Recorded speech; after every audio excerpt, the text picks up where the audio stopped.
começa o nosso primeiro programa sobre vida, música e empreendedorismo com a presença maravilhosa do Herbert Medeiros. Cara, que honra. Obrigado. Ricardo, eu que agradeço, estou muito feliz de estar aqui com você. A gente já teve uma ideia aí na vida, a gente trocou uma ideia aí, a gente agora vai deixar isso registrado aqui, por isso que eu estou muito feliz. Então eu quero agradecer a todo mundo que está aqui, tem uma equipe maravilhosa aqui, gente. Cara. E eu estou muito feliz, eu estou estreando, até brinquei com você. Que eu tô estreando, então é muita responsabilidade, vem muita gente boa aí, amigos, músicos, pessoas que eu admiro, então, grande prazer, Ricardo. O prazer é todo nosso. Ó, tem presente da Expressão 33 para você, tá aqui. Meu Deus. Tá, Herbert? Eu tava achando que era cenário, então é pra mim. Olha, depois eu vou postar a foto e vocês vão ver que é de verdade. Obrigado. Da galera da Expressão 33, que apoia aí o programa, junto com a Cater Cabos e a Cat Audio. Vamos lá, sem mais delongas, eu tenho um monte de pergunta para você aqui, Herbert. Adoro perguntas. Primeira pergunta que eu tenho para você é: o que você leva da sua família para os dias de hoje, para sua carreira? Cara, eu vou te falar, antes de responder aqui, o Ricardo, ele tá fazendo perguntas que nunca fizeram para mim em podcast ao vivo, então... Pô, que legal essa pergunta aí, já começou já bem diferente. Cara, eu levo os valores de sempre. A primeira coisa é a simplicidade e humildade. Isso eu levo muito. Então, e essa é uma característica muito forte de você que a gente percebe de cara. Exatamente. Eu sou um cara muito simples, um cara muito fácil de lidar. Por conta disso, a minha família é assim. Os meus avós, eles não estão mais vivos, mas eram muito simples. Então, era até engraçado assim, como eles lidavam com a situação, assim, tudo para eles era muito fácil. Então, eu sempre trouxe isso, a simplicidade, humildade. Minha mãe sempre falava para mim, quando você está saindo de casa, ela falava uma coisa engraçada para mim, você sempre tem que ser educado, simples, porque eu não estou perto de você, então eu não posso te defender. Então, se você sendo assim, com essas características, dessa maneira, vai ser mais fácil você lidar com as pessoas, com a sociedade, com o mundo em si. Então, legal, fantástico. Daí é uma coisa que eu levo para a vida sempre. E como começou essa carreira, essa paixão pela música? É muito louco. Eu comecei com 9, 10 anos. Eu comecei na igreja, né? Muita gente me pergunta e até fica surpreso, porque tem muita gente que me vê nos eventos, gosta principalmente, e fala assim, pô, mas você é da igreja? Eu falei, cara, eu sempre fui. Hoje o meu trabalho se concentra no secular, mas eu sou da igreja desde criança. E começou com 9, 10 anos ali, na orquestra da minha igreja. Tocando teclado mesmo? Isso, tocando teclado. Eu nem sei se eu te contei essa história, mas eu comecei por causa do Kennedy. Que legal. Nossa, daí é um bom corte. Eu comecei por causa do Kennedy, vocês vão entender por quê. A minha mãe é muito fã do Kennedy.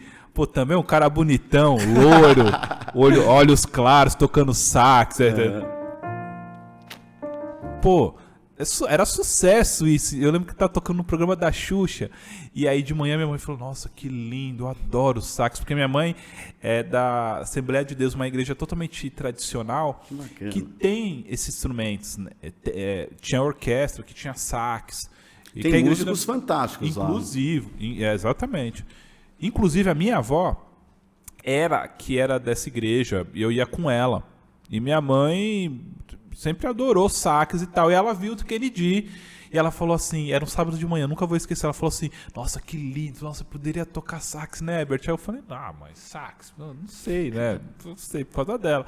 Ela falou, vai lá na igreja que tá tendo aula de música. O maestro tá lá e ele vai dar aula de música. Então, vai lá que vai rolar. Aí eu lembro que, eu falei, sério, mãe? Ela falou, vai. Eu não queria ir, aí eu fui. Só que nesse dia, tava tendo aula de violino. Violino, viola e cello. E aí quando eu cheguei na sala de baixo da igreja, tava lotado assim, tava todos os meus amigos. Bacana. De infância ali, que eu convivia na igreja, né? E aí aconteceu que... aí eu vi os meninos tocando violino, adorei. Eu falei, pô, tá todos meus amigos aqui. Eu voltei pra casa empolgado. Falei, mãe, Não tem sax, mas tem violino, Gessé. Eu lembro que eu falei, eu nunca vou esquecer, o primeiro nome que eu falei é o Gessé, que era meu amigo de infância ali da igreja. Aí eu falei, não, o Gessé, o Fernando, tá todo mundo tocando violino, eu quero tocar também. Não. Ela falou assim, nossa, instrumento chato, vai ficar igual um gato lá. Aí acabou que eu fiquei triste, aí eu fui sábado à noite pra igreja, fiquei meio assim, tá bom, né? Aí chegou uma irmã pra mim, que ela chama Ana, que ela faz parte do coral da igreja lá, administração, ela era uma das... Ela é esposa do regente, e ela falou assim, vem segunda-feira que tem aula de teclado. Bom, aí... Nunca mais. Se apaixonou. Nunca mais eu saí do teclado. E o Bona lá? Você teve que estudar o Bona lá? Porque a congregação é o Bona. Eu me lembro que teve uma época da minha vida que eu fui dar aula em uma escola. Eu toquei guitarra há bastante tempo, daí eu vi que não é minha praia, eu saí fora. Mas eu fui dar aula na escola e os donos eram da congregação. Daí eles perguntaram para mim, você lê? Eu falei, não. Daí falou, agora você vai ler. E eu ficava com ela lá no piano, lá, estudando Bona de dia e de noite. Eu vou te falar uma coisa, eu não estudei Bona, gente, nem Pozzoli. Não, é o problema isso, eu não estudei. Só que eu lembro que o maestro, meu professor, ele falava isso. Eu comecei na partitura porque eu tocava com orquestra, então obrigatoriamente tinha que ler. Sim. Eu não comecei com esse livro, mas não é por causa disso que eu não tinha que ter leitura. A primeira coisa que eu aprendi a tocar foi lendo, né?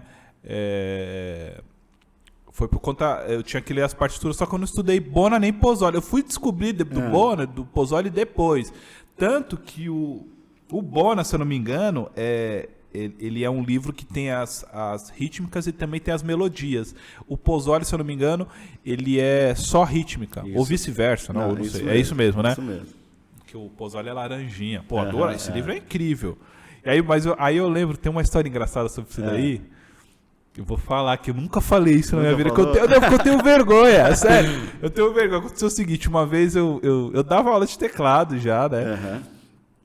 E aí eu não tinha estudado os livros mesmo, então eu tinha experiência com outro. Eu era bem novo, sei lá, eu devia ter uns 12 anos. E aí eu vi um anúncio assim naquelas páginas amarelas, precisa de professor de teclado. Era lá na Penha. Eu falei, cara, eu vou lá fazer um teste, vou ver se eu pego essa, né? Professor do aula aqui pra irmã da igreja. Aí eu cheguei lá, era novo, aí o maestro já, o dono da escola, ficou olhando pra mim. Você toca? Toca. Você lê? Eu leio. Tá bom. Aí ele me deu o Pozzoli assim e falou, número... Vou começar devagar. Número 30. Aí eu peguei e fiquei olhando assim, não aconteceu nada. Não aconteceu, passei uma vergonha. Não li rítmica, não vi nada. Ele falou, então, mano. E analisando dessa forma, o que pode trazer para o músico saber ter leitura? Eu tava inclusive falando isso, olha que muito louco. A gente tá conversando, parece que as coisas ficam interligadas, assim. Isso acontece muito comigo. Na última conversa que a gente teve, quando eu comecei falando aqui, eu tive uma conversa com o Ricardo muito bacana, que a gente ficou uma hora trocando ideia. Ele parecia um amigo meu de, sei lá, de 20 anos, assim. A gente se deu muito bem, conversou várias coisas, as coisas sempre foram se alinhando, assim, como vai acontecer agora. Eu tava falando isso... Eu tô fazendo um trabalho com a minha banda que chama Serial Funkers, que é um trabalho novo, pra gente chama Concert Disco. Ele nada mais é um trabalho banda com orquestra. Que legal. E aí, lá, a gente tem que ler as partituras assim, porque eles fazem um arranjo dentro dos nossos arranjos, né, ali, que a gente já toca há muitos anos juntos, só que é orquestrado. Então, eu tô lendo o tempo todo. Aí eu tava até brincando com o baixista, eu falei, o pessoal fala que ler não precisa ler. Só que num momento desse, a leitura é muito importante. Porque você economiza um tempo. Sim. Eu acho que a leitura é uma das coisas mais importantes, assim, e a gente não pode deixar isso de lado nunca, assim. O play, você tocar, sair tocando, tirar música de ouvido, isso daí é ok, normal. Mas a leitura é importante ter, porque em vários momentos você vai usar, por exemplo, se você está em um momento que você precisa, um momento didático, né, vamos dizer assim, de aulas e tal, você vai precisar da partitura, porque no momento didático, eu estou falando com músicos que sabem só tocar, não sabem ler, tem músicos que só leem e curtem o meu trabalho. curto de outros pianistas. Então a gente tem que padronizar. E a única maneira de padronizar é a leitura. A leitura é uma coisa universal. Sim. Porque se eu escrever uma partitura da minha música e mandar para um cara lá no Japão, ele vai tocar a música. É a única maneira que eu tenho de comunicar com ele, não sabendo falar japonês, entendeu? Entendi. Ah, não sei, eu vou tocar no Japão, vou tocar na China, não sei falar chinês nem japonês. Qual a maneira de eu vou pegar minha partitura, vou dar pro cara e é isso aí, a gente vai se entender ali. Porque a música tem esse lance de ela se conecta muito mais fácil de qualquer outra coisa, né? Que bacana, Herbert. Ó, como que você criou essa identidade musical que você tem hoje? Porque vim da congregação, que é um estilo totalmente diferente do que você toca hoje. Você é um músico que toca, flutua, anda em diversas áreas, mas você é um cara do groove mesmo, né? Exatamente, cara? a galera me coloca dentro desse... Sempre me colocaram dentro desse... Porque, na verdade, nem me colocaram, eu nem me sinto mal por isso, assim, eu adoro, porque é o que eu gosto mesmo, é o que sempre toquei, eu toco groove, toco soul, R&B. Isso, na verdade, sempre me... eu perdi até a sua pergunta, como você falou outra coisa. Como que você construiu essa identidade musical? Beleza, identidade musical. Então, eu sempre toquei soul, eu sempre adorei isso, porque eu sempre me identifiquei com isso. Por quê? Porque quando eu comecei a tocar na igreja e eu tocava as coisas lá do coral, tipo... Eu tocava... Ó como eu tocava. Eu tocava aqui, a mão direita, então, ó... Eu ficava...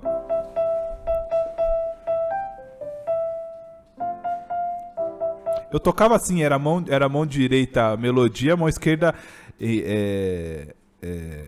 harmonia. E eu tinha um choque com isso, porque eu vi os caras tocar na igreja, eles não tocavam assim. Aí eu falava assim, maestro, mas quando eu vejo os caras tocar, eles não tocam assim, eles tocam com banda. E aí eu fui tocando, e aí beleza, você vai aprendendo essas coisas simples, e as coisas que me apaixonam, que me faziam... que ardia o coração. Que ardia o coração é quando eu escutava uns acordes diferentes. Aí eu falava pro maestro, isso eu comecei, eu lembro muito cedo, eu falava, maestro, não, isso aí é jazz, isso aí é difícil de tocar. Eu falei, nossa, mas eu adoro isso, porque, pô, o pessoal tá tocando umas coisas assim, mas eles colocam uns acordes meio maldosos assim, o que é isso? Então eu comecei a buscar isso. Automaticamente eu caí pra bossa nova ali, pra bossa nova mesmo, e pra black music. Eu vou falar black music primeiro, falei da bossa nova, mas vou falar black music em primeiro plano, porque na época que eu tocava, tinha forte influência da black music, tinha muitas bandas de black music, e como eu sou da igreja, então comecei escutando essas bandas, que era Kadosh, né, que era o... inclusive tem uma música aqui, Sem Jesus na vida, não sou... que era soul, essas coisas. Então eu escutava muito isso. Ademar de Campos, que tem uma coisa dentro do louvor da igreja, uma coisa na black music, uma coisa na música brasileira, uma coisa na África ali. Então escutar esses dois discos, que foi Momentos de Louvor e Encontro em Compromisso do Kadosh, foi uma das coisas que eu mais escutei quando eu era criança. Que bacana. E a música secular em si, você escutava muito? Não. Ou não? Você gerava um certo preconceito por ser... Não, eu escutava. Porque como eu fui da igreja, né? Era muito fechado para esse tipo de coisa, né? Eu não tinha como escutar. Assim, eu não tinha acesso, eu não conhecia. A igreja também tinha aquele lance de apertar um pouco os músculos para não escutar essas coisas, então eu não escutava só coisa mesmo da igreja, assim. Entendi. As coisas e como que mudou? Como que você foi tocar, acompanhar artista? Eu sei que você passou um tempo fazendo cruzeiro. Como que foi essa transição? Isso aí começou, eu toquei na igreja, a minha infância inteira ali, minha adolescência e tal, e eu tocava só na igreja, então aquele era meu mundo. Para mim não existia mundo além daquilo lá. A música para mim era aquilo ali, convivia aquelas pessoas. O que foi eu acho que eu até falei isso com você, o que foi o divisor de águas na minha vida foi quando eu comecei a ter contato com músicos que trabalhavam profissionalmente. E eu só consegui sair dessa bolha da minha igreja quando eu comecei a estudar na ULM, que é a antiga Universidade Livre de Música. Antiga ULM, né? Hoje em dia acho que ela chama EMESP. E foi aí que mudou toda a minha vida. Porque aí eu comecei... eu vivia num lugar que só respirava música. Eu nunca vou esquecer o dia que eu entrei na ULM a primeira vez. Eu entrei, a senhora... E eu não tinha grana para ir para a ULM. Uhum. Eu morava aqui na Vila Ema, na Zona Leste de São Paulo, Vila Ema. E em alguns momentos, a maioria das vezes eu não tinha dinheiro de ônibus para ir para... Eu estudava na ULM lá do Brooklyn, não era nem a do centro. Era lá do Brooklyn, lá de Santa Amaro. Eu estudava lá. E aí quando eu ia para lá, eu saía da escola e ia. Então, eu gostava de andar muito de bicicleta. Então, eu pegava minha bicicleta e ia. Nossa. E aí, então, a primeira coisa ali foi o lance do transporte. Quando eu cheguei, na primeira vez na ULM, eu cheguei assim, eu lembro que eu sentei, aí eu lembro que era um som diferente, era só música só. Uhum. Então, era muitas salas de música, então, tocando guitarra, e era só coisa boa, assim.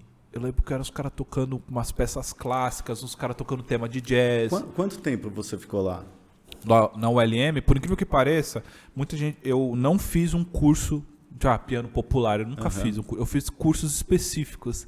Eu fiz um curso de harmonia e improvisação. Que hoje funciona muito, né? Você tem cursos online? Sim, tenho. E o seu curso, ele é bem específico. O meu curso, inclusive, ele é específico para isso, assim, harmonização, reharmonização, que ele é um curso, inclusive, até, eu falo, é um curso, vou dizer a palavra agora, eu nunca falei isso, mas é um curso gourmet.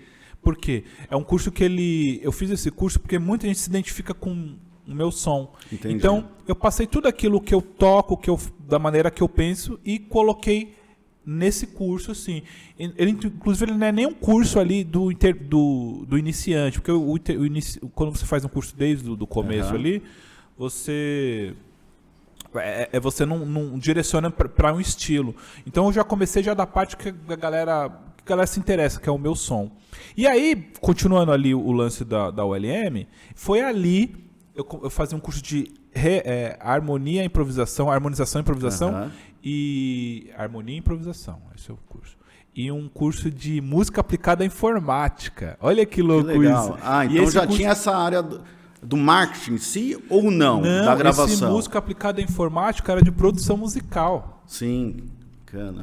Era um curso que ninguém queria fazer. Aí eu lembro que eu cheguei lá, eu nem tinha computador, eu lembro que o computador era 767, era isso? Aqueles computadores que eram... Acho que esse era o modelo, aí tinha, sei lá, eu não vou me lembrar o modelo direito. E aí tinha esses computadores e tal, e aí a aula era programação MIDI, era todo voltado para produção musical. Então legal. Lá eu já fazia esse curso de harmonia e improvisação e o de programação. O de harmonia e improvisação, ele mudou a minha vida, assim. Ele mudou, porque eu estudava com um professor... É bem bacana isso, a questão da área de produção, porque isso te abre um leque muito grande, né? Sim. E pensando nessa questão de se promover ou ver as diversas áreas que a música pode te levar, um curso desse foi fundamental. Foi muito. Ele mudou. Os dois cursos eles foram muito cruciais para mim. Primeira coisa, eu aprendi a programação MIDI, assim, no software. A gente usava o Kickwalker, nem sei se Kickwalker era hoje. Ele na época, era o que reinava. Da Holland, né? Isso, MIDI. Então, depois virou o Sonar. Ele virou o Sonar, que é a versão dele mais atual e tal, e melhorada, né? Sim. Então eu usava o Kickwalker. E lá que eu aprendi a fazer todas as programações MIDI, as coisas. E aí, lá que eu comecei a fazer minhas produções, eu era bem novo, assim, sei lá, eu devia ter uns 14 anos, já fazia minhas programações MIDI ali e tal. E o de harmonia e improvisação era o curso que me mudou a minha mente na questão de harmonia. Então, no seu ponto de vista, é imprescindível um músico ele estudar essas duas áreas? Sim. Na área de produção e na área de harmonia, né? Sim, muito. Eu acho que o músico hoje ele tem que ser, tenho certeza, ele tem que ser muito completo. Ele tem que mirar tudo, assim, ele tem que ver a música como um todo, assim, não só play, harmonização e tal, porque hoje em dia, por conta de ter muitas coisas na internet, as pessoas ficam muito emocionadas com coisas... perdidas também. Emocionadas, perdidas, emocionado, fica perdendo, eu tô emocionado que eu vi o cara tocando, fazendo aquela harmonia bonita, eu quero aprender aquilo e aplicar em certo momento para eu ter o ego e tal. Mas, cara, a música é muito maior que isso. Uhum.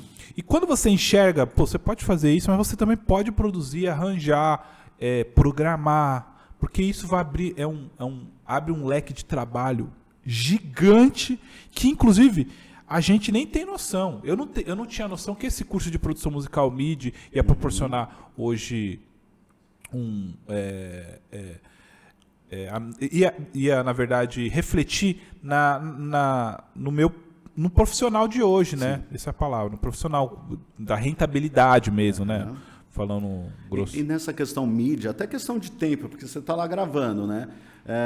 É fundamental o cara ter o metrônomo ali na orelha, né? Que acho que muitos músicos às vezes não dão valor para isso, né? É uma coisa muito importante. Então, eu já gravava trabalhava com clique, com MIDI muito cedo. E eu lembro que eu andava com o negócio, era muito complicado, assim, porque eu andava com computador. Eu tinha comprado um computador Figênia, assim, tipo, muito barato. E aí com uma placa MIDI, ligava o teclado MIDI numa placa lá atrás do computador. Aí tinha aquela telona, aquele cubuzão enorme. E fazia, cara, eu parecia um... Inclusive, acho que eu tenho até uma foto, eu vou procurar essa foto, deu fazendo workshop de música aplicada à informática, que eu fiz que workshop. Bacana. A gente vai cobrar de você isso aí. Manda cara, eu preciso achar essa foto aí, que era engraçado, que eu tava com o teclado aqui e o computador, negócio, aquele dia foi o maior problema, porque no dia do workshop eu tive que levar esse computador meu, que era um negoção. Aquela torre, eu levei tudo e chegou lá na hora, deu problema, parou, a placa desencaixou, não ligava o computador e eu tinha que fazer... Ficou desesperado. Ô Herbert, olhando toda essa trajetória, o que você vê que é fundamental para os artistas terem para conseguir mais trabalhos, aumentar o network? Qual é a dica que você... Acho que a primeira coisa é seu posicionamento no mercado. Assim, a música, infelizmente, ela tá banalizada. Por quê? Não me entendam mal, gente. Porque qualquer pessoa hoje pega um instrumento e toca, e quer tocar. Estou falando em coisas profissionais. Não que você não possa fazer isso. Eu acho que todo mundo tem que fazer, tem o direito disso. Mas você pega um instrumento e fala, não, agora eu vou ser músico e vou tocar lá no bar do seu Zé, por exemplo. E a pessoa consegue. Por quê? Porque se o cara tem um conhecimento mínimo ali, ele canta bem, ele vai lá. E às vezes, muitas vezes o cara vai tocar lá, ele vai tirar trabalho de um cara que realmente precisa e vive daquilo. E às vezes o cara vai tocar só por hobby, só para tomar uma cerveja. Eu vi isso muito. A música acaba sendo desvalorizada. A música desvalorizada, banalizada. Outras profissões não existe isso. Por exemplo, eu quero ser médico. Eu não vou sair daqui do estúdio. Não vai fazer uma operação. Eu vou lá no médico e vou falar, não, eu sou médico, eu quero operar, eu quero fazer uma cirurgia hoje aí. Os caras vão empreender. Os caras vão ser preso. No mínimo, vão ser preso. E aí... a música não, a música tem isso. Sim. Então, eu acho que a primeira coisa, a gente tem que ter essa noção que banalizar a música. Então, o posicionamento que você tem que ter com a música tem que ser muito sério, muito conciso ali, com várias questões ali que tá de equipamento, de profissionalismo. Herbert, quando você se olha, você, como músico, você é quem? Vamos supor, eu sou quem? Sou um produto, uma empresa? O que você acha quando você se olha para o mercado? Primeira, eu sou uma empresa. Eu me coloco sempre como uma empresa. Assim. Eu sou uma empresa porque eu tenho que, a todo momento, eu sou uma empresa que presta serviços, né? Que estão ali, que tem vários produtos ali, né? Musicais. Então, eu me encaro como isso, como uma empresa. E você acha que nessa empresa cabe sócios ou não? Você acha que você mesmo pode gerir essa empresa ou seria melhor que outras pessoas te ajudassem a gerir essa empresa? Cara, que pergunta. Eu acho que tem que ter pessoas. É. Porque assim, eu como músico eu sou uma empresa, mas também em questão, quando você está em uma banda, é uma empresa também. Sim. Então, acho necessário ter sim. Eu acho válido, porque tem um momento que não dá, cara. Quem são essas pessoas que estão perto de você, que você fala, poxa, esses caras dá para confiar, esses caras pensam como eu penso e tudo anda por causa desse formato? Ó, eu vou citar uma pessoa que é minha esposa, a Vanessa Hariel. A Vanessa, ela é uma pessoa que ela é musicista também, então eu encaro, na verdade, tudo que eu vou fazer, eu peço, e algumas coisas, eu sempre peço o auxílio dela, porque ela tem uma experiência na questão de posicionamento de marketing, não estou falando nem de música, isso aqui é o mínimo, mas de posicionamento de empresa, de como artista. Então, ela é uma pessoa que... E a galera da banda? Você trabalha com Serial Funkers, né? Aí eu tenho uma empresa também que é a banda, que são 4 pessoas lá na banda. É uma empresa. Lá, a gente tem várias pessoas. Tem a pessoa que faz a parte de como é que é? Faz a parte técnica ali. Então, na verdade, em vários momentos, eu vou citar uma mais próxima, que é o seguinte: a gente tem pessoas, além dos 4 ali, tem pessoas que trabalham, que é o produtor, o técnico de som, o hold e o técnico de luz. Esses caras aí, sem esses caras não acontece nada. Eu vou falar desses caras porque esse acho que é o mais próximo de todas as bandas, de todas as pessoas. Essas pessoas são muito importantes para um trabalho correr bem. Na verdade, esses caras, eles são os linha de frente. Eu sempre falo assim. Inclusive, é até um lance que eu até conversei com eles, eu até converso com pessoas que fazem esse tipo de trabalho, porque eles não são menos importantes, assim. Não. Em nenhum momento. Porque eles são eles são os primeiros caras que vão chegar, que vão ter o primeiro contato com todo mundo. Os artistas, a banda, geralmente chega depois, mas a equipe técnica, eu acho que vão colocar nesse bolo, que são os caras que... Que bacana essa valorização. E na TV, hoje, trabalhando com o Luciano Huck, você vê muito disso, né, em programa de TV, né? Sim. Lá tem muito, porque o Luciano Huck, ele é a cereja do bolo, é o cara que aparece para todo mundo. Mas por trás ali, né, do Domingão, né, que é o programa, tem muita gente, tem muito chefe, tem muita gente trabalhando ali por trás para fazer tudo aquilo acontecer. Então, eu acho esses caras hiper importantes. Sem esses caras não existiria nada. Que bacana. Eu me lembro que a gente estava batendo um papo aí antes da gravação e você comentou muito da questão dos ensaios, de toda essa equipe técnica, de tudo que acontece antes de isso ir para a TV, né? Sim. E não, é muito bacana, porque eu acho que isso é até uma coisa que eu queria deixar claro aqui. Isso até é bom fazer parte dos cortes. Acho que todo músico que trabalha, todo músico tem que que quer trabalhar com música profissionalmente, tem que trabalhar no secular. Porque quando você vai para o secular, você tem um choque de profissionalismo. As pessoas são muito mais sérias. Eu falo isso porque eu vim da igreja. Sim. Eu toquei muitos anos na igreja. E, gente, e eu toquei em eventos grandes, cara. Todos os eventos grandes que tem aí, eu toquei. Com 13 anos eu já tocava. Então, eu conheço muito bem como é que funciona. Não adianta você me falar, não. Eu conheço muito bem. E eu vou te falar, isso, ele continua igual a como 20 anos atrás, é a mesma coisa. Eu fui tocar, eu tô falando isso porque eu fui tocar há pouco tempo no mesmo evento grande, é a mesma coisa, não mudou. E aí, eu acho que parece que não muda, ele fica naquele lugar ali, não tô falando que é ruim, mas em questão de profissionalismo, de crescimento, acho que todo mundo tem que ter o lance de trabalhar no secular. Agora, respondendo a sua pergunta, dentro ali do secular, por exemplo, fiz parte das últimas 2 edições do Show dos Famosos, que é um programa que os artistas vão lá, se caracterizam com outro artista e cantam ao vivo ali, só que é a banda tocando ao vivo, é um espetáculo ali.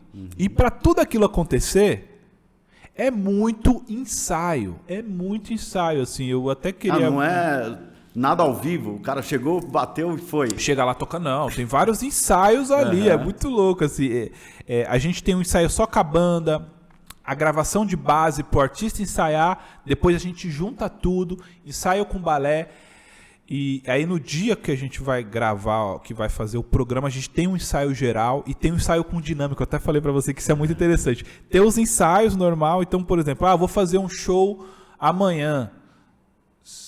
Amanhã vai ter o show dos famosos, ao vivo no Domingão. Tá bom. Só que os caras precisam fazer esse show, esse ensaio, esse show do artista, com dinâmica, que é como vai ser ao vivo. Então os caras fazem isso com dinâmica. Com dinâmica quer dizer que eles vão fazer como vai ser na TV. Sim. Assim, tempo, cronômetro tempo, como vai entrada de cenário, entrada de balé. Então eles fazem todo esse ensaio e eles ficam repetindo isso. É uma estrutura gigantesca, né? É uma estrutura muito bacana, assim. A gente aprende muito, porque isso é aquele lance que a gente estava falando que você também que é o perfeccionismo. Por isso que quando você vê as coisas lá no show dos famosos, é um case de sucesso, é um trabalho de sucesso. Não é besteira, porque aquilo lá não é sucesso porque tá na Globo. Não, gente. É porque é muito sério. Os caras levam aquele muito sério. Eles são muito cuidadosos, perfeccionistas. Isso daí, inclusive, é até diferente de outros lugares, vários lugares aí que eu já trabalhei. Esse perfeccionismo que a Globo, o Show dos Famosos, tem com o trabalho que faz ele se destacar. E isso, respondendo, até puxando para outra pergunta que você me posou, se você levar isso para sua vida pessoal, como empresa, como artista, como músico, cara, você vai ter... Aí você vê... Porque aí você entende por isso que tem músicos que se destacam e tem músicos que não se destacam. Isso é nítido, é por conta disso daí. É a seriedade que você leva às coisas, entendeu? Falando nessa questão de administração, como você administra o seu tempo fazendo tantos trabalhos de uma vez? Cara, uma loucura isso. Sabe que o outro podcast me perguntaram a mesma coisa. Herbert, como você consegue fazer tanta coisa? Eu também não sei. Eu até estava brincando com a minha esposa, eu falei, eu sempre tenho vontade de falar não para as coisas, porque eu sempre estou fazendo muita coisa, mas assim, quem não é visto não é lembrado. Sim. E as pessoas, tem um lance, isso acho que é uma coisa... Você usa algum tipo de planilha? Não uso. Eu falho bastante, mas é engraçado. Você acha que poderia mudar muito se você fizesse ou não? Ver os horários, tudo certinho. Nesse dia eu vou ter isso, isso e isso. Não, eu posso faço encaixar, uma não posso encaixar? Eu faço uma eu tenho na minha cabeça uma pré-organização da semana. Eu sempre organizo por semana. Eu não vou falar que eu tenho uma planilha, mas eu sempre anoto as coisas que eu tenho que fazer. Então eu sempre, dificilmente, raramente eu vou encavalar as coisas. Entendi. Mas eu sempre tenho uma organização. Que nem, eu já comecei, a gente até marcar o podcast aqui, eu falei, vou marcar no começo da semana, porque depois eu não vou ter mais tempo para fazer, né, para estar aqui fazendo com você. Então eu sempre faço a organização assim, tá certo, eu consigo organizar, eu consigo organizar bem. A minha esposa até briga, falou, eu sei como você consegue, porque são muitas coisas diferentes. Ela é mais organizada, então. Ela anota as coisas. Ela anota. Não é que ela seja mais organizada, ela anota as coisas, mas assim, eu sou muito mais organizado que ela. E ela anota as coisas. E é muito louco, que nem eu tenho essa semana podcast, eu tenho uns 4 trabalhos essa semana diferentes. 4. Tô falando de coisas que eu vou sair pra rua, pra estrada, mas falando de trabalhos rolando aí, devo ter uns 7 coisas que eu tenho que fazer essa semana que eu fico administrando. Tem que gravar aquele trabalho, tem que editar aquilo ali, tem que gravar os teclados adicionais, tem que produzir isso aqui, tem que tirar o show, tem que escrever a partitura. Então é muita coisa acontecendo. E aí eu tenho que ter na minha casa que eu faço toda essa organização. Sim. Assim, peraí, eu tenho que... Isso daqui é prioridade, eu tenho que entregar isso aqui, então eu vou parar agora, vou organizar e vou entregar isso aqui. Então eu vou fazendo isso. Ô Herbert, vamos lá para algumas dicas. Sim. Dica para o cara que toca ao vivo. Visual. Falando em visual, cadê aquele óculos, hein, meu? Ele aqui, o Ricardo falou que ele me conheceu... E ele chamou a atenção dele que eu usava uns óculos. Eu trouxe um óculos aqui, não é um óculos da época, mas é um óculos que eu estou usando atualmente que dá todo um negócio, que é esse aqui. Cara, quando entrou o Serial Funkers lá no Superstar, esse óculos Era o aí... óculos. E aí é o seguinte, Rapaz. e é muito louco, esse óculos é um óculos artístico, né? E eu tô até brincando com você, que eu uso óculos só pra tocar, porque aí você fica aqui, é engraçado que o óculos você não precisa ficar olhando pra ninguém, então, e dá um negócio, né? Porque você tá com esse visual aqui sem óculos, você chega com óculos, ó, os caras tá chegando aí. Então, ele dá um lance artístico assim, mas é muito louco. Eu uso óculos para trabalhar, para trabalhos artísticos, mas eu não uso no meu dia a dia. Mas você não acha que porque isso acontece porque não chegou os caras da Chili Beans para poder fazer uma assinatura? Então, tá faltando. Eu sou fã da Chili Beans. Grande abraço pro Caíto. O Caíto, você vai lembrar de mim, a gente já tocou junto. Grande baterista, grande empreendedor. Ele tá falando de empreendedorismo, esse cara. Demais. Tá faltando uma signature Herbert. Como posso falar isso? Herbert Signature, ou edição especial. Fazer um óculos. Edição especial Herbert. Serial Funkers. Pô, negócio assim, pô, a gente ia adorar. Caíto, grande abraço pra você. Eu compraria, viu, Caíto? Já encomenda não, mesmo. Não é só o Ricardo, não. Um monte de gente compraria. Tem a galera que Fica a dica aí, Caíto. Fica a dica. Herbert Medeiros, Signature. E pra galera da gravação, qual a dica que você deixa? A gravação é o momento do músico, do artista, onde você vai conseguir, ele vai estar mais concentrado na música mesmo. Uhum. Esse é um dos processos que eu mais gosto, porque eu gosto de fazer música. Então, quando você está concentrado para fazer música, é gostoso, né? Eu gosto de estar no processo musical. Então a gente tem que estar 100% aberto e sempre deixar de lado os gostos pessoais. Isso eu estou dizendo quando você está fazendo um trabalho de outras pessoas, que na maioria das vezes é isso. Eu não vou estar todo momento em estúdio fazendo o meu trabalho, não. Eu vou estar fazendo um trabalho de outras pessoas. Só que as pessoas automaticamente te convidaram para aquele trabalho porque ela curte o seu som também. Mas você tem que estar de ouvido aberto para escutar o que ela quer. Né? Então, quando você tira a sua armadura,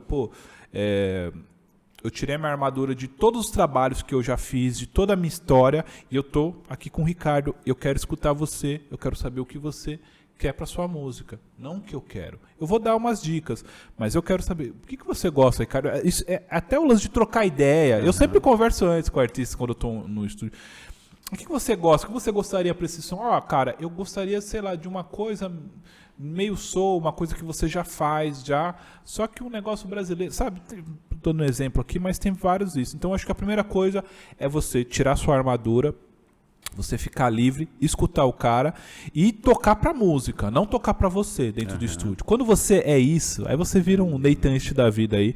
O Nathan East é um dos caras que mais grava no mundo. O Nathan East fez tudo, de A a Z, tocou jazz, tocou pop, tocou tudo. E aí, muita gente fala assim, cara, por que o Nathan East é esse cara aí, que é esse músico que todo mundo quer? Porque tem alguma coisa, cara. E eu consigo enxergar. É porque esse cara, ele é liso. Ele chega no estúdio, ele com certeza escuta o cara, ele vai tocar o que você quer. Não tocar o que ele toca. A gente sabe que ele toca muito, isso é o mínimo. Você tocar muito, tocar bem, é o mínimo. Agora, você tocar pra música, tocar pro artista, fazer o que o cara quer, isso faz a diferença.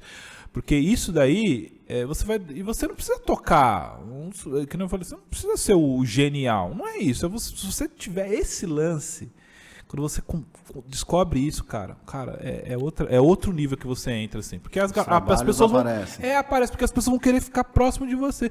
Por isso que existe os músicos de ao vivo e os músicos de estúdio. Sempre existiu isso. E eu não estou falando que um é pior que o outro, não. Sim. Em alguns momentos, o músico de estúdio ele vai ser muito mais preciso naquilo que o artista quer do que o músico que está na estrada. E às vezes o artista precisa do músico de estrada para ser mais quente, para ser um pouco diferente do músico do estúdio, daquela coisa um pouco regrada. Então, por isso que existe isso. Se você conseguir virar essa chave a todo momento, agora eu sou músico de estúdio, beleza. Agora eu sou músico de ao vivo. Aí beleza, eu vou tocar até um negócio aqui e citar um exemplo aqui. Nem quero tocar muito. Tem uma coisa que eu tava falando com um amigo meu que é artista da Cater Cabos também, que é o do Pode Rafa. falar o nome, não? Sim, vou falar. o Rafa Dantop. A gente tava conversando isso ele jogou um negócio, uma polêmica lá, piano com pad, que eu adoro, que eu uso bastante, que é o layer, né? Eu tô usando o piano aqui, você coloca um padzinho e você... Então você usa o pad aqui. Pô, vou colocar até um órgão aqui.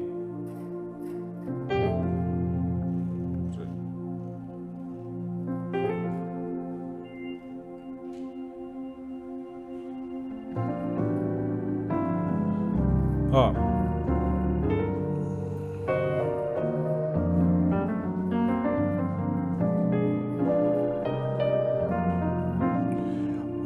Eu tô falando como tecladista e dando um exemplo pra... Isso daqui são mistura de 3 timbres, falando do lance de estúdio. Isso daqui é até uma dica específica pessoal. Isso daqui é ótimo para tocar ao vivo. Só que quando eu tô gravando em estúdio, eu não preciso tocar com esses 3 timbres lá. Primeira coisa, o técnico vai falar assim, cara, tá lindo, mas você pode tocar só o piano, ou tocar só o pad, ou tocar só o órgão. Por quê? Porque no estúdio isso não funciona. Mas pro ao vivo é interessante. Por quê? Porque no ao vivo você não vai ter esses 3 músicos tocando junto e você que gravou. Então você pode fazer. Então aí eu tô ter esse exemplo porque até exemplo técnico pessoal aqui de vida, que é uma diferença. Você tá como você se comporta ao vivo e como você se comporta em estúdio. Eu nem faço baixo no estúdio aqui. Então é uma cara e às vezes muita gente confunde isso, vai para estúdio e leva esse vício do ao vivo pro estúdio e vice-versa. E vice-versa. Como também se eu estiver tocando algumas coisas ao vivo assim com o piano solo, vai funcionar, mas se eu tô tocando, quero outros layers, eu coloco outras coisas. Então, essa daqui é uma dica técnica até, galera. Dica fantástica. Mas saindo um pouco ali da teoria, colocando na prática, como tecladista, isso é uma coisa que a gente tem que diferenciar bastante, sabe? Essa diferença, ao vivo, estúdio. Quando você tem essa sacada, poxa, o telefone não vai parar de tocar. Herbert, deixei por final, vou pedir para você dar 2 referências internacionais e 2 referências nacionais de músicos que te influenciaram e podem trazer, cara, um crescimento enorme para essa galera que está vindo. A gente é aquilo que a gente se alimenta. Provavelmente, tudo que você passa hoje foi algo que você escutou e você se alimentou. 2 músicos assim internacionais assim que para mim eles estão no topo da lista assim. Tem vários assim, mas eu vou colocar esse cara que é o George Duke. Gente, se vocês puderem conhecer sobre esse cara, ele é tecladista, pianista e cantor, tanto que tem até a música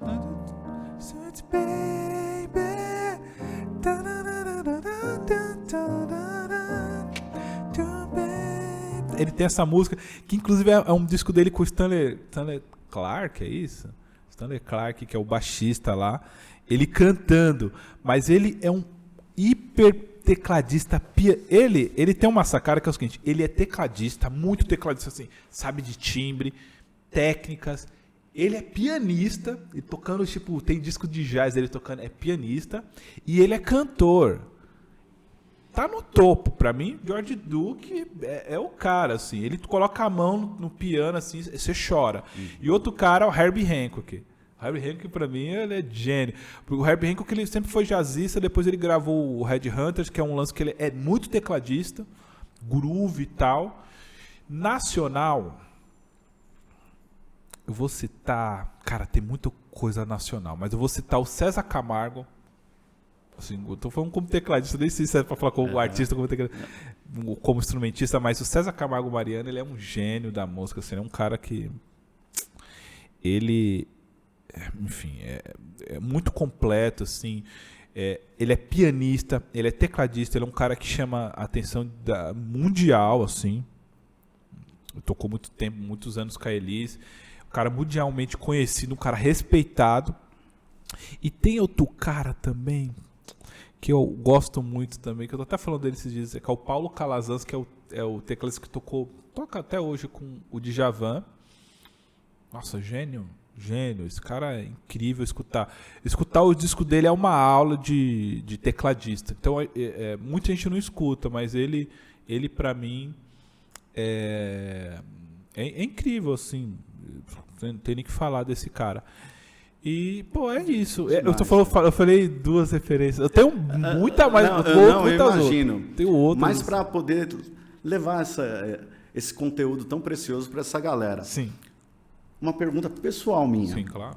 Você já tocou com alguém que você queria tocar muito, muito, e você chega, se emocionou, foi algo incrível para você, assim, mano, tô realizando um sonho.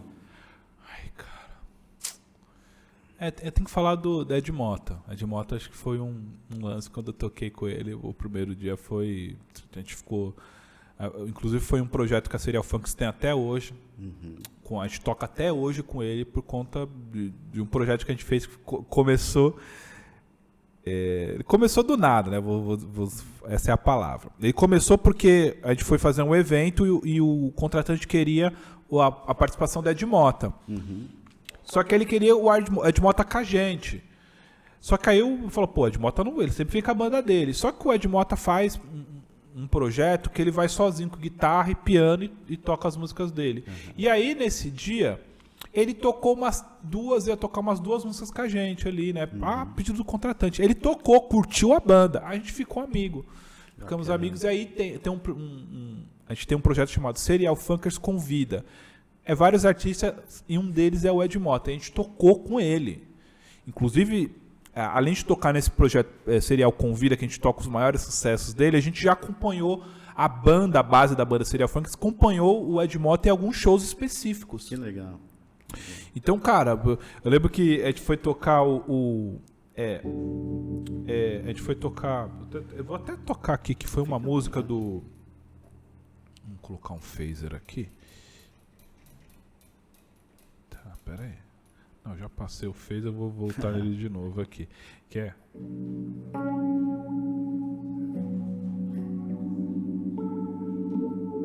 Aqui.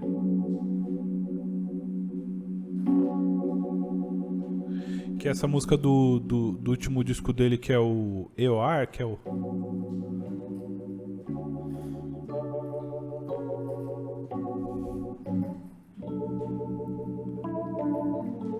Pô, eu lembro que eu tive que tocar, a gente tocou isso a primeira vez com ele,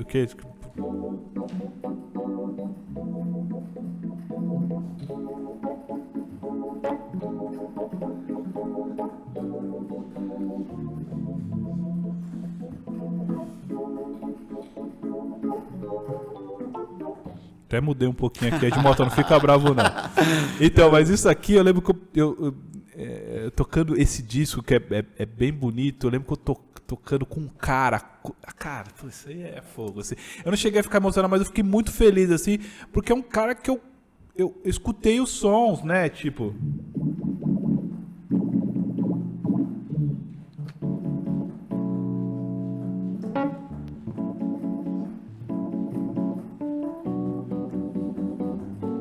Então, a gente tocou, né, essas coisas...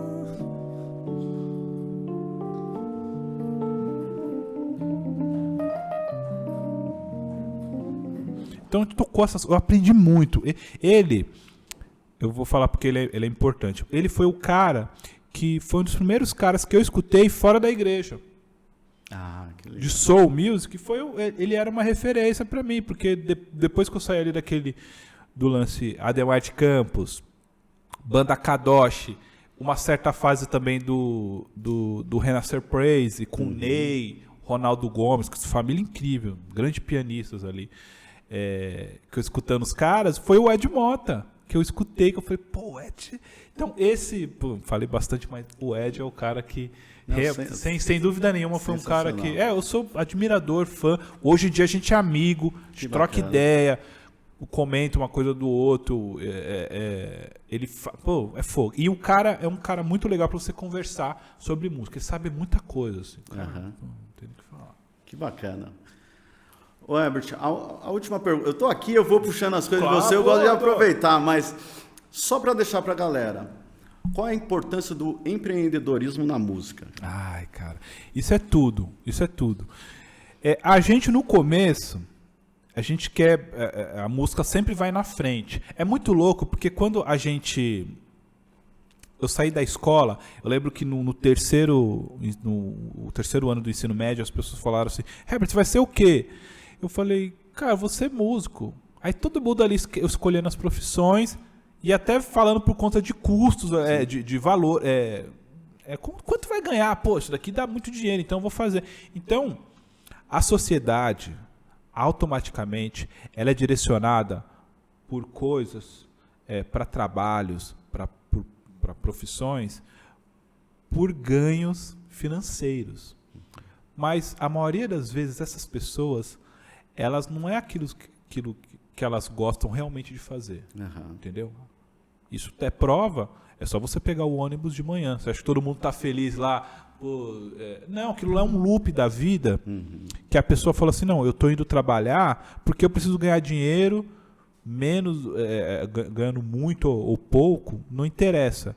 Então as pessoas, desde muito cedo, elas sempre colocam a razão na frente da emoção. Então, preciso ganhar muito dinheiro. Então, o que vai me dar dinheiro? Vou ser advogado, vou ser médico. Algumas pessoas, não muitas, conseguem realmente ser advogado e ser um cara de sucesso, um empreendedor, um cara que vai ganhar um dinheiro, vai montar uma empresa. Só que muitas vezes essas pessoas não são felizes. A maioria das vezes elas não estão felizes. Por isso que muitas pessoas, depois de um certo... o médico, o cara já é médico, vou ser instrumentista, vou ser músico, o cara larga tudo. Porque ele já fez tudo aquilo, já ganhou dinheiro, só que depois ele descobriu na vida que ele não era aquilo, cara. Não era aquilo que realmente fazia o coração dele bater de verdade. Tal. O cara aprendeu na profissão, numa faculdade e tal. Então... eu acho que para você ser empreendedor, é o empreendeurismo, né? Essa é a pergunta, né? Isso. Empreendedorismo na música. Você ser empreendedor é você ter eu acho que tem que ter um amor, mas não se emocionar isso, não confundir isso com a razão, porque assim, a gente precisa, assim, eu amo a música, amo, só que é o seguinte, depois de um certo tempo, eu tenho que começar a administrar muito bem música e profissão, para você ser empreendedor.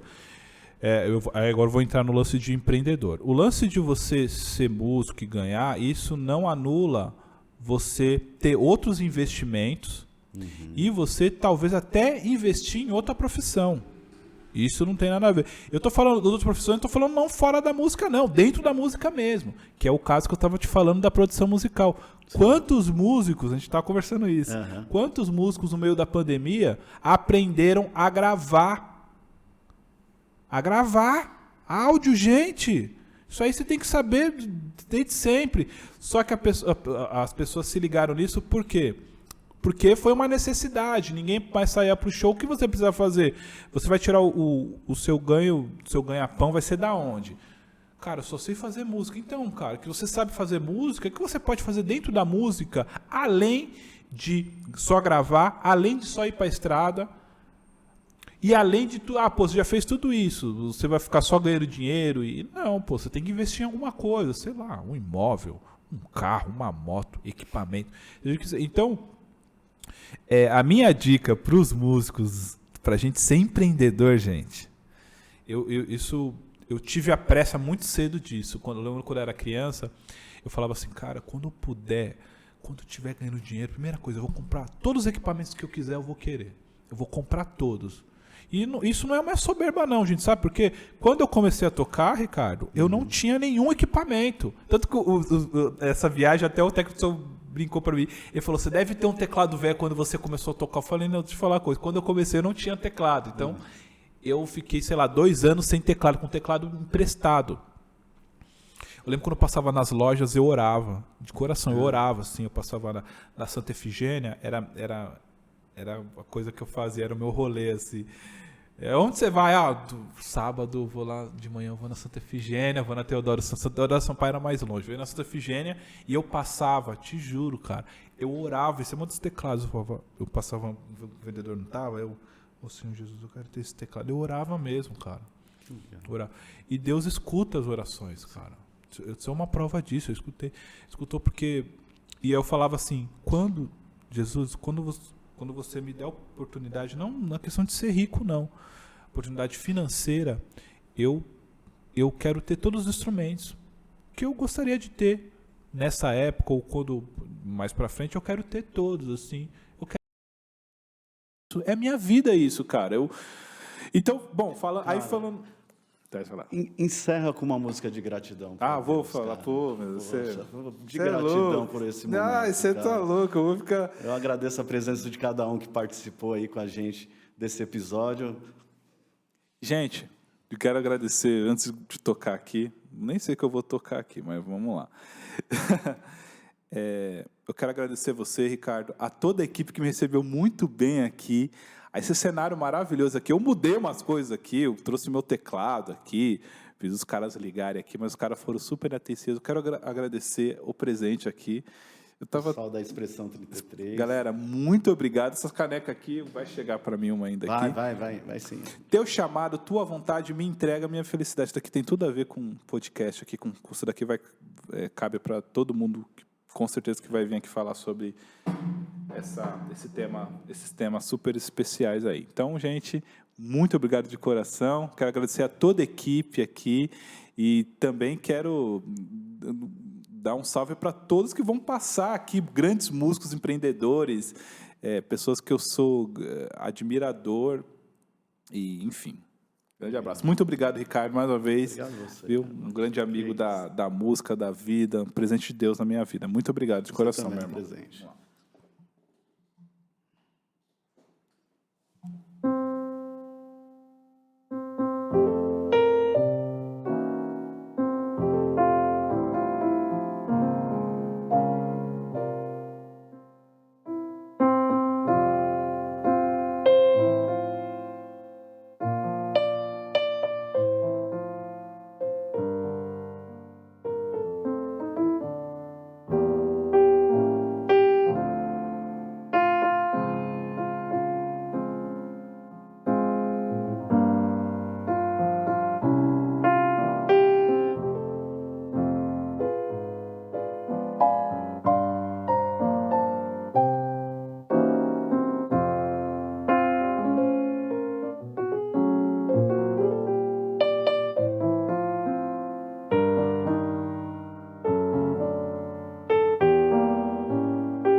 Essa música tem um significado muito bacana aqui, quando eu comecei a tocar, que foi uma das primeiras músicas que eu toquei